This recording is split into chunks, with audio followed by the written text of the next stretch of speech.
We're going to have another stand-up comedian tonight. It's such a treat that he popped in. You know, I work the comedy circuit, so this guy is really a polished professional. He's been all around the world traveling with doing his stand-up routine, so he's going to give us a little bit of his time tonight. Please welcome Eric Cash, ladies and gentlemen. Eric Cash.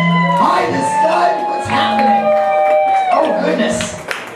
Cool. 3 of you clapped and the rest of you just fucking stared at me like dead manatees. That's awesome. This is going to be exciting. Oh my God. I am glad to be back in San Francisco, and I think the reason that I am glad to be back in San Francisco is that this particular drag show is nowhere near the sloppiest or the drunkiest drag show in San Francisco, and that blows my fucking mind. This show is sloppy and drunk as shit, and it is nowhere near the sloppiest and drunkest drag show in San Francisco. I fucking love this city. My favorite used to be, years ago, there used to be this drag show in Polk Gulch.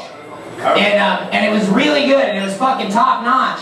But it was the best time to see it was it happened on Mondays, and the best time to see it was the day after Gay Pride. So you had 24 drag queens after a weekend of crystal meth and anal sex trying to fucking gallivant down a spiral staircase in 5-inch heels and just screaming, "Fuck you! Fuck you!" So good.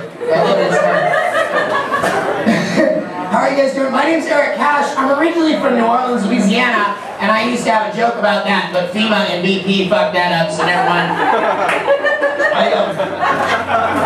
Oh man, it's nice to, I love this fucking bar. I don't understand why, in order to find people with truly good southern manners and really dark senses of humor, you have to go to the seediest fucking gay bars in Soma. But I'll do it. I don't mind. It's fun.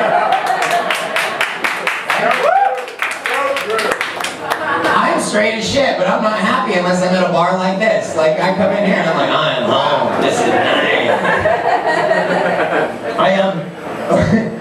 Recently, my friend, I had this weird thing where I'm that guy where all my friends always need to tell me when they're on drugs, and they always need to ask me where drugs are, and they always need to tell me about their most disturbing, awkward, too much information fucking dreams. These things are all related, and I haven't figured out how. My friend came up to me the other day, and he told me that he had a dream that he dropped a baby down a well. So I laughed.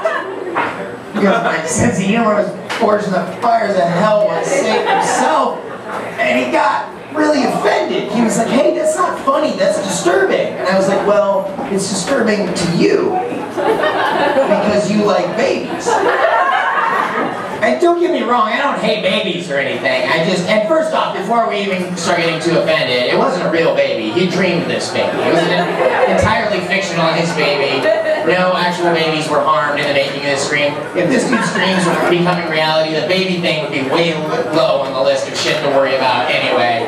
If he was actually manifesting his own dreams, at this point, he'd be flying around the world in his own private jet fueled by pterodactyl urine, having threesomes with 6-armed, blue-skinned French-Canadian girls, dropping foreign babies down wells in 7 different countries, and occasionally being forced to have nude sword fights with his dead grandmother in a house that looks exactly like the one that he grew up in, but it doesn't have walls, it's just open frameworks and outlets and curtains made of human teeth. But that's not the point. The point, I don't hate babies, I'm just a contrarian by nature, and I resent that I am expected to like each and every baby that crosses my path. I want to like them on their own merit. There are 7 billion people in the world, and a good 6 billion of them are shitty. It stands to reason that some of the babies are awful. Yeah, they are! It's not like you just hit 17 and then bang, you're a shitty person. You have to fucking start somewhere. And some of these babies have got to be awful babies, just punching other babies in the face. And just taking candy like it's from a baby, and just... And I don't, like, some of my friends are beautiful people, and I know that their children will probably be beautiful children. Thank you very much. And most people are just shitty, awful people, and they're gonna have shitty, awful kids that beat up. Like, and this is what really gets me, is that people go, "Well, you have to like babies, they're cute. You have to like babies, they're cute." I find cute to be a really dark word. I don't like that word. When you say cute, because when people say cute, what they actually mean is anything that can be killed with less than 4 pounds of pressure. That's true. Like, pit bulls are beautiful dogs. No one will ever call one cute. You know why? Because at any second, that's why. You don't call a pit bull cute. You call kittens cute. Because if you set a pillow on them, they fucking die. That's what, every time a girl says cute, that's what you hear. It's like, oh, look at that, it's so cute. It just presents no threat to me whatsoever. It would never leave me in the middle of the night to cry alone with my mother for years and years on end. And look, if I just place one finger here and one finger here, I can watch the life wink out of its eyes. It's a dark word. It really is. So I just came back from a tour of Canada and New Zealand and Australia, which was really cool, because it turns out that if you choose an art form based on language, you get to fly to all sorts of beautiful exotic places where everybody's white and they all speak English. I don't mean to complain, but you realize the language barrier in what you do when you start to fly around, and you realize after a little while that you're just going to consistently get on a plane for 12 hours, get off a plane, not know what country you're in, but know 100% that you're going to walk into customs and stare at a big 4x4 foot picture of the Queen of England, just staring at you with that idiot smile, and it's like, welcome to a country I've forgotten I've owned, over and over and over again. Why is there a Queen of England in 2012 anyway? It's 2012. Do you realize? I just updated my Facebook status. And these people think that cousins marrying is the correct way to choose a fucking leader. America is fucked up, but seriously, inbreeding for 40 generations for a first world cup, that's the fucking world. It is the season finale of Game of Thrones. You can have a queen.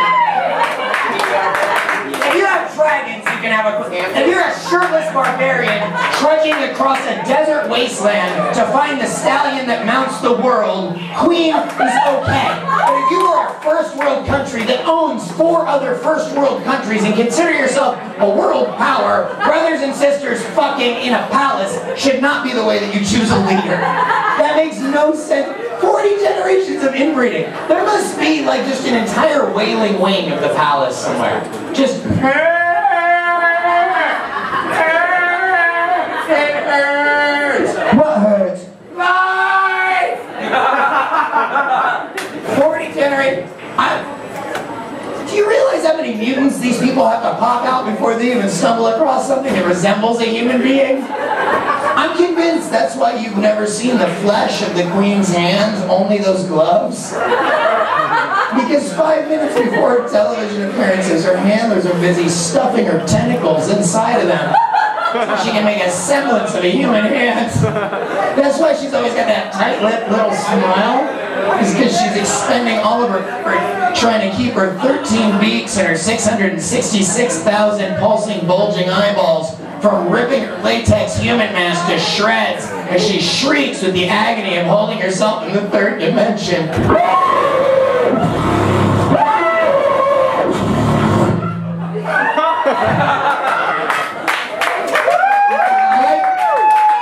I like how you guys are laughing and you're just looking at me like my teachers in the 2nd grade. That sounded like the end of the set, like the end of a song. No? Okay. No, it just sounded like you were interrupting me. No, well, I just took some poppers, so I apologize. How many? There's some Mexican back here that has them for free. Really?